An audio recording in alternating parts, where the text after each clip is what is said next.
Since we last talked about Ellen DeGenerate, and that's mainly because she had gone into hiding ever since she was basically the only person to be legitimately cancelled. Well, her and that one Eagles fan, that is.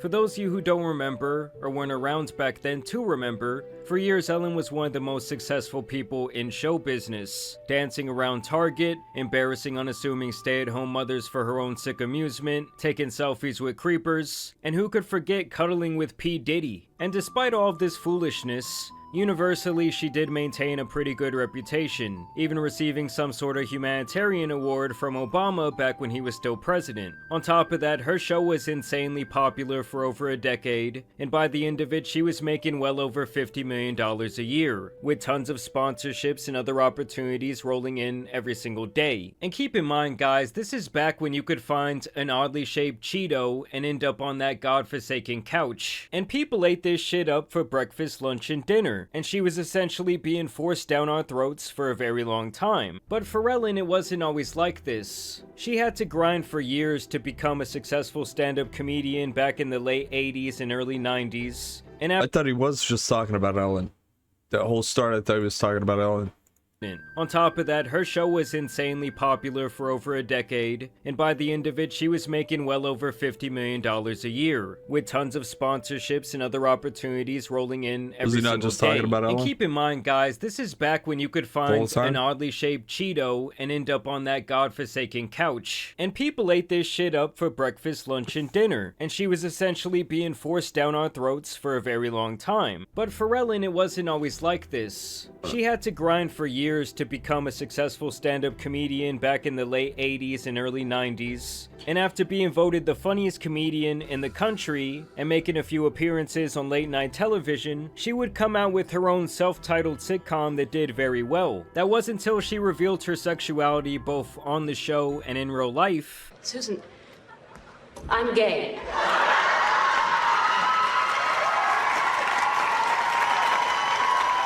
And the ratings plummeted because the world was not socially ready for that during the 90s. And then everybody got so sick of it, it got to the point where even Elton John, who I'd never met in my life, Elton John said, "We know you're gay, shut up and be funny."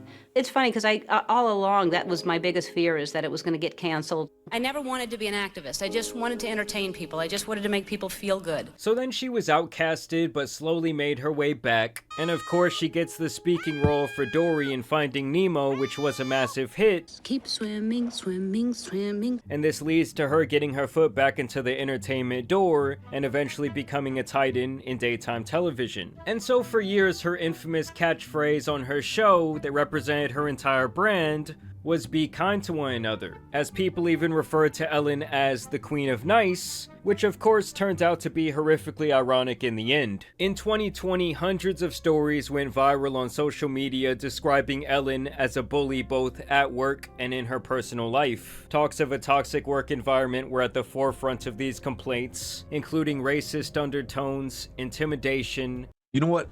I think you could tell during the writer's strike, when she kept her show going, how bad it got. Like maybe the show actually would have done better if she took the TV show off for the writer's strike. You know?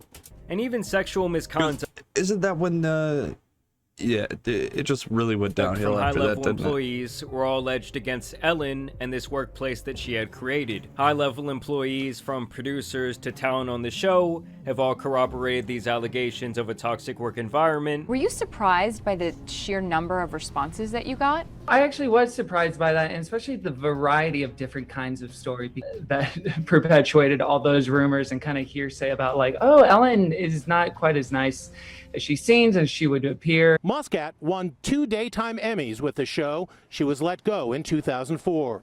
As a host, she's amazing as a host. But as a boss, and someone who's behind the scenes running the show, she's a different person. She's not the person people see in front of the camera. This environment, this toxic culture that she created in the office has been going on for 16 years. While I am grateful for the opportunity it afforded me, I did experience and feel the toxicity of the environment, he writes on Instagram. Allegedly, Ellen was sending people home if she didn't like how you smelled. People were not allowed to eat certain types of food while on set. There were stories of employees being terminated suddenly and without reason. Many employees were allegedly trained to not even make eye contact or expect to be acknowledged by Ellen. A former Ellen staffer writes, I saw Ellen in the hallways every she get a day dog snout on her or say hello, and she never once said hello back. She wouldn't smile. She wouldn't even acknowledge me at all for 2 seasons. Well, that and explains. It sounds like she would go out of her way to publicly embarrass employees on a consistent basis. Basically, it seems like Ellen is one of those people who thinks she is better than others, and she wants to let them know it by acting like they are the dirt underneath her shoe if she deems you or your job is unimportant. Understand, guys, that these stories were not only coming from the workplace, but also from people who were dealing with Ellen in her everyday life. Like this bodyguard who frequently works with celebrities, who said that Ellen was the first and only who he had ever worked for to not even acknowledge his presence. And this waitress who claims that Ellen went out of her way to email her boss to try and get her fired over chipped nail polish. She emailed the owner of the restaurant and complained about your chipped nail polish. What? And I was like, what? What? Not only that, but also during her show, her audience members who got to participate in her games and whatnot also had stories of her being an elitist douchebag.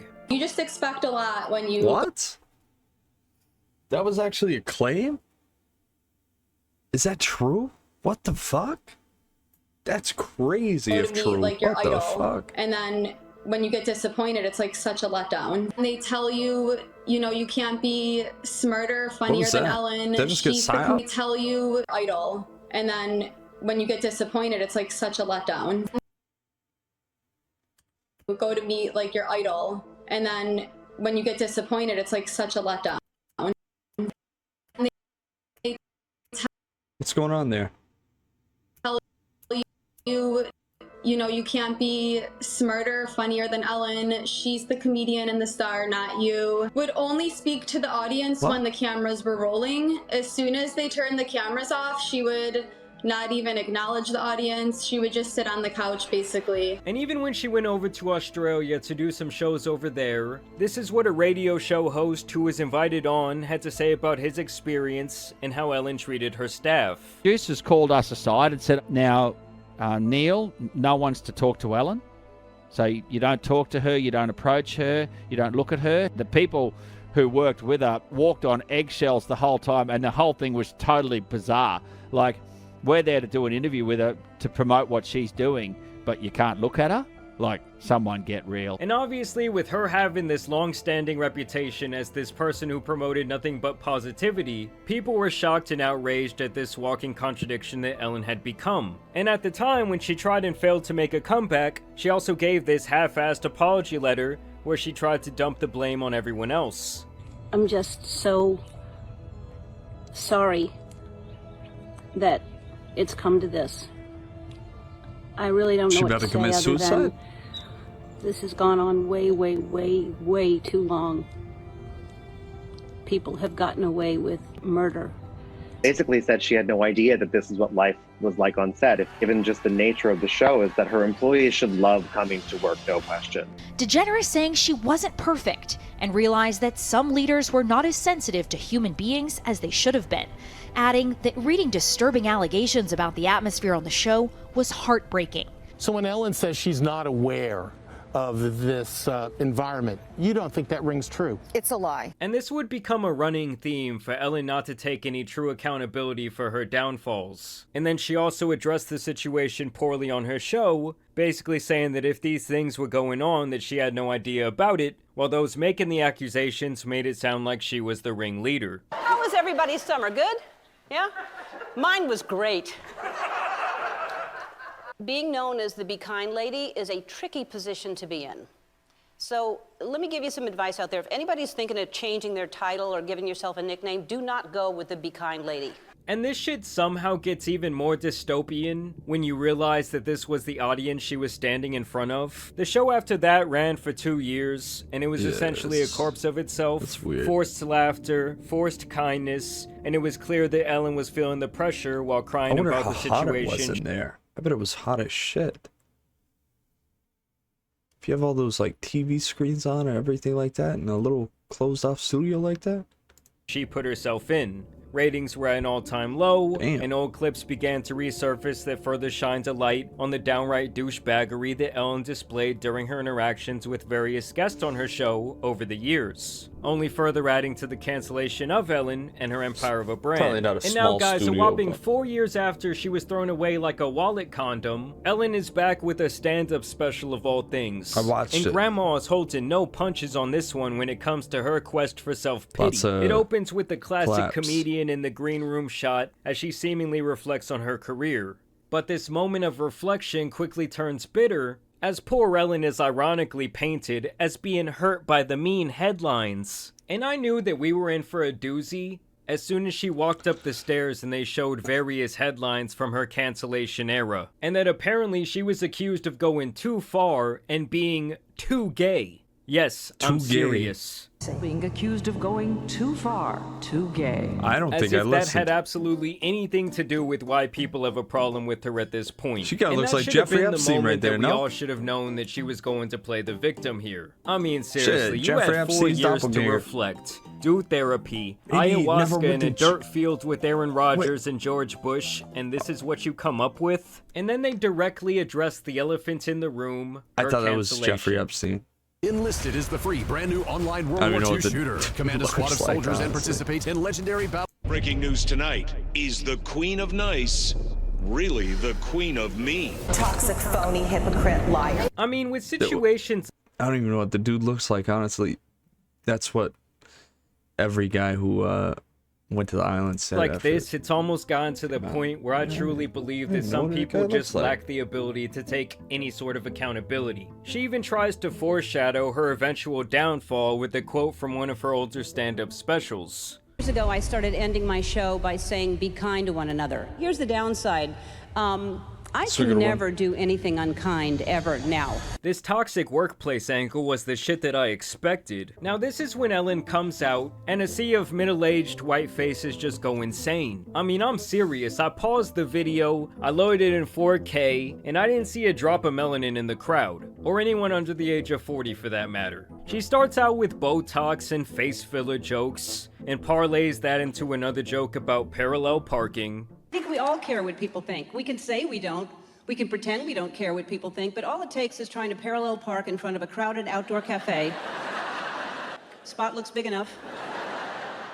You line it up the way you always do. You pull in, cut it a little too close. You're scraping the hubcap the entire way along the curb. I'm sorry, but on a personal level, Grandma's parking lot adventures just aren't doing it for me. It has the same energy as a boomer trying to step into this century and learn to use an iPhone. She goes on and on about how she doesn't know how to use the basic functions of her car like her fucking windshield wipers, and how embarrassing it apparently is when she cannot turn them off. Like even if we just can't figure out how to turn our windshield wipers off, which to me is one of the most embarrassing things, is driving a car when it's not raining and the windshield wipers are... What's up, Lauren Miles? My day's been pretty good, man.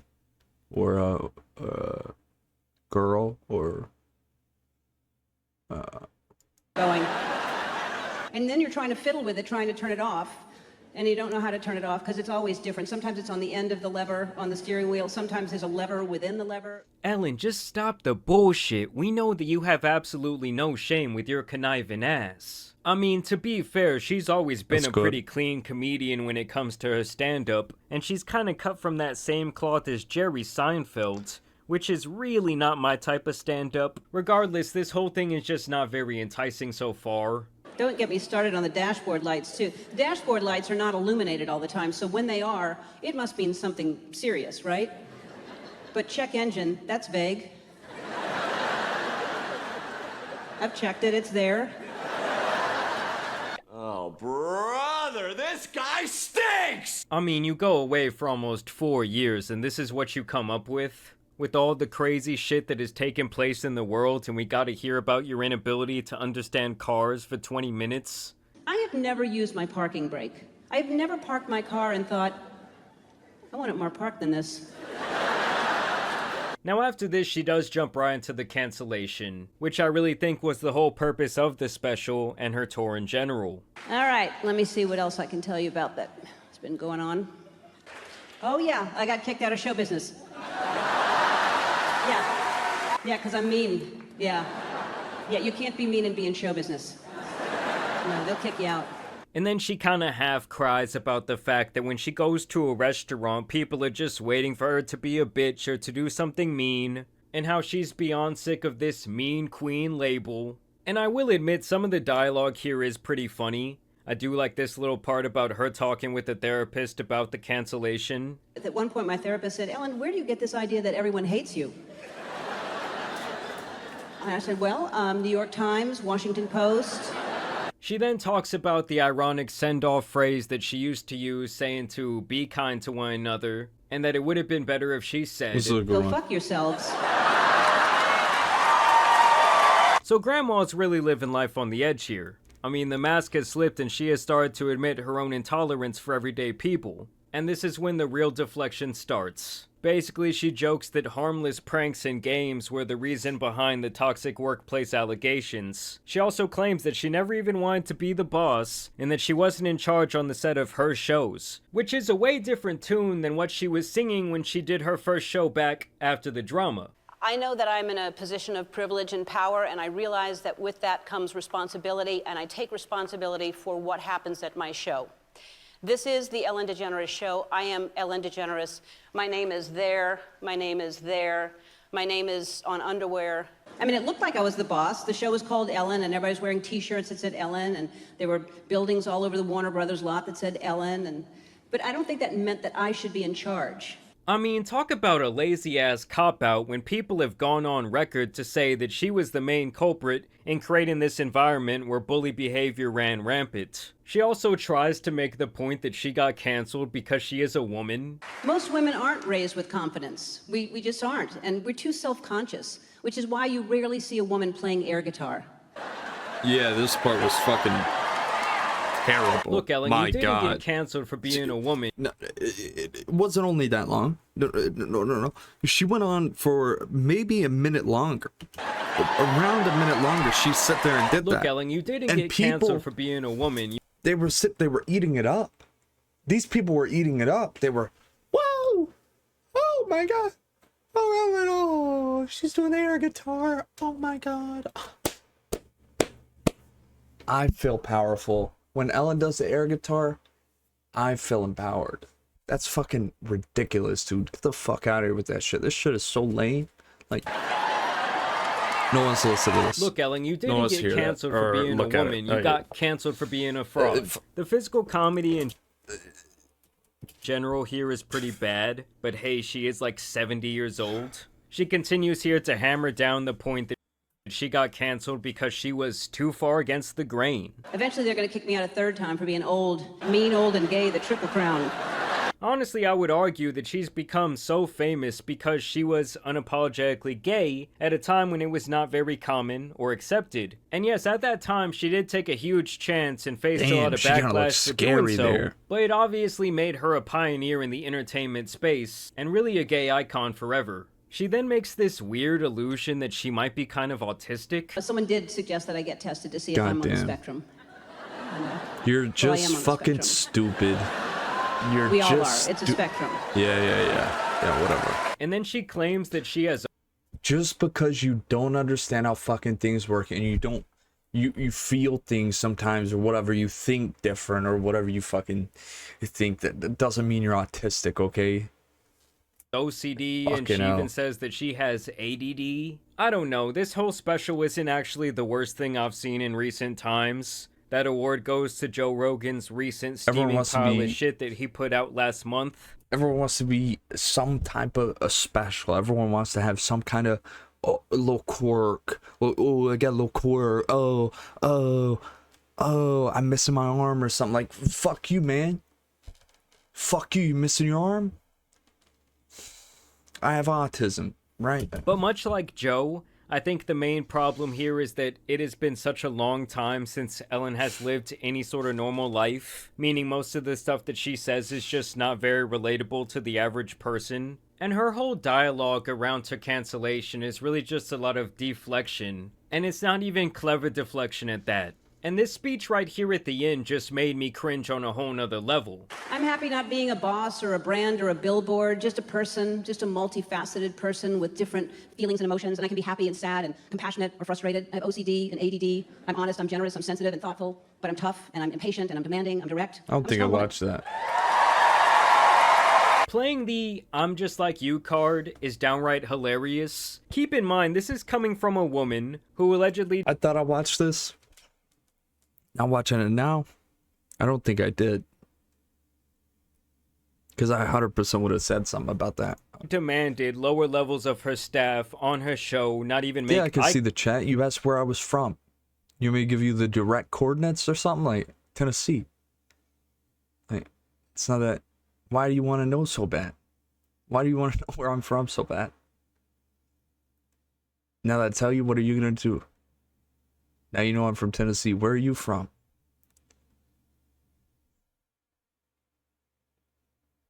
China? You're acting like a fucking spy. Where are you from? Contact with her and frequently treated the people she worked with like fucking peasants. I mean, to me, Ellen's always been on some weird Illuminati shit, and something tells me that she spent a lot of time with P. Diddy, if you know what I'm saying. Happy birthday, P. Diddy, Puff Daddy, Sean Combs, or as I call him, Cuddle McSnugglestuff. You don't need to know why. This group of kids had a dream to dance with Diddy. Today that dream came true. No matter what name you go by, you will always dance with McSnugglestuff. Or as I call him, Cuddle McSnugglestuff. You don't need to know. You don't need to know why. Know why? This group of kids had a dream to dance with Diddy. Today. Shit, man. Someone better get those kids. That dream came true. No matter what name you go by, you were always one of my favorite people to have on the show, Diddy. Thanks to my friend Diddy. You're always the life of the party. Apparently, I have a history of not knowing which parties I've been invited to, at Diddy. What? Either way, they just give her a standing ovation while I've been invited What's that to. mean? At Diddy. Either way, they just give her a standing ovation while she watches on in all her glory. I mean, seriously, it lasts like a fucking minute. You know, it's almost like watching a kid get a participation trophy. Like, yes, we all know you actually sucked. She closes the show out by basically saying all of those people who thought that she was mean were basing it off of lies, and that only she knows the truth in her heart, and that she hopes that in the end people will remember her as someone who was loved by the masses. And this is where the show really wraps up. They do like 10 different rounds of applause for her in the last 5 minutes. What a fucking and overall, present she give just her- kind of paints What'd she do? She came out as gay on national television? She gets a Medal of Honor? Are you fucking kidding me? Are you fucking kidding me? Or whatever it is? herself as some sort of martyr, which is just hilarious. Overall, the special... You're from Cali? That's nice. Am I new to Kick? Go in the VODs and then start scrolling down. And then come back. was fine. It was just really boring. And I thought that her playing the ignorant victim card was just a massive cop-out. Was this the worst stand-up special I've ever seen? Absolutely not. I mean, I've watched the Gringo Poppy. I just didn't really find this funny at all, but it wasn't exactly, like, unbearable. And at the end of the day, Ellen's legacy will be that she was a pillar in the gay community, who in my opinion overstayed her welcome and bit off more than she can chew. But I want to know what you guys think about Ellen's comeback down below in the comments. I also want to thank you guys for watching today's video, dropping a like and subscribing. But as you guys know, it's been your boy the Tan Superman, drop a like. and some other I haven't narcissist subscribed celebrities yet. out here need to be covered, so I'm out. Imagine it right now. Peace. I'll subscribe. That was a good video.